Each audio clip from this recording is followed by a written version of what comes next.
Welcome back on this Friday morning. Our next guest was just a small-town mayor in Utah pushing for strong fiscal responsibility. And it didn't take long for Washington to take notice. Now Mia Love is making a run for Congress, Ainsley. That's right, and she's about to receive the blessings of two big-time members of Congress. You have John Boehner and John McCain. This is a big deal. We do, and I'm really happy that they're coming out to support this campaign.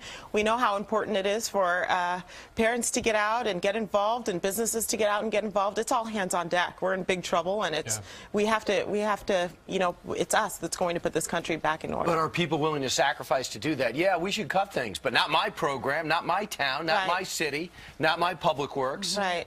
Well, you know, we have to start discussing. It's going to be very difficult. In Saratoga Springs, we had a shortfall in 2008, and we had to roll up our sleeves and cut 67% in some areas, 30% in other areas. You know, at the end of the day, I have to ask myself three questions. Is it affordable? Is it sustainable? Is it my job? But asking those questions and doing those cuts, we hold the highest bond rating available to us right now, and we are financially well run.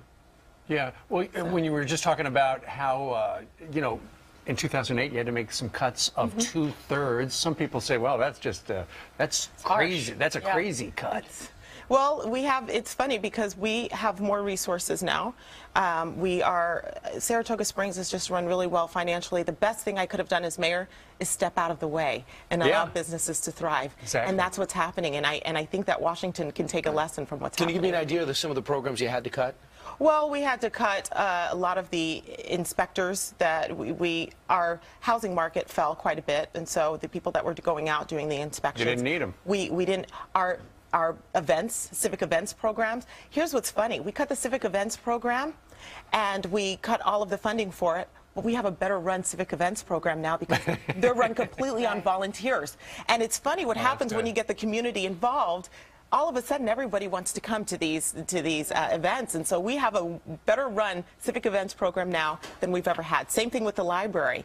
We have a completely volunteer run library, and it's not on the backs of the taxpayers. What's your message to other politicians? Because a lot of the folks that you had to cut probably helped you get into office. I know that's difficult to cut people's jobs, but in the long run, it obviously worked out in your favor. I was elected 60% of the votes after that, and I've been able to help lead the city, and it's just working together. So, you know, I think a lot of we've got a president and people who support the president that are completely trying to divide this country, and I think everyone has to get involved. We're going to have to roll up our sleeves because technically what we're doing is we're stealing from the future generations to pay for the present. You know, I'm glad you detailed, Mayor, what some of the cuts were, because they turned out to be common sense cuts. And if you wind up going to Washington, D.C., first of all, they could use a little common sense there. But also, they've got to make some big cuts, and they've got to change big programs if they're going to go forward in the future. Like, they've got to figure a way so that Social Security is there for people,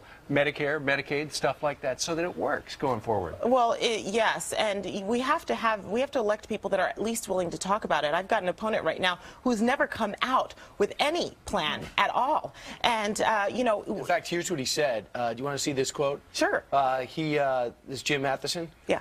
He says, "I don't think Utah families who are counting on Social Security to be there want to support someone who says we should phase out Social Security. I don't think Utah families who value college education want someone who says we should stop doing federal student loans." Well, it's interesting because I think that Jim Matheson before used to put Utah values ahead, and we have somebody in the state of Utah who votes with the president 75% of the time.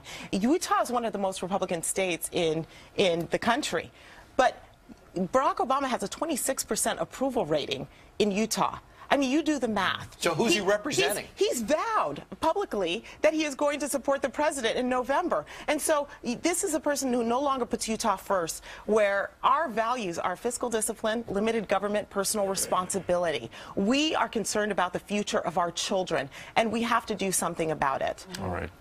Very nice to meet you in person. We've talked to you via the satellite. Well, Mayor Love? I wanted to just make sure to let everybody know that we have to get all hands on deck. Please go to loveforutah.com, LOVE for Utah.com. Get involved. Let this president send a message out there saying we are no longer going to allow D.C. liberals It's to a great name for do a this. politician. So we need help. Love Donate is to the the last campaign. name. I've seen Brian's been on some love sites before, but never that one. Steve, that has nothing to do with that. Has nothing to do with this segment at all. All right, But- Mayor. Thank you. Thank you so much. By the way, Thank Mayor, you are now eligible for Famous Dave's outside with the free barbecue because this is the summer concert series. Yes, great. I'm excited. All right. Thanks so much for being you. here. Thank you.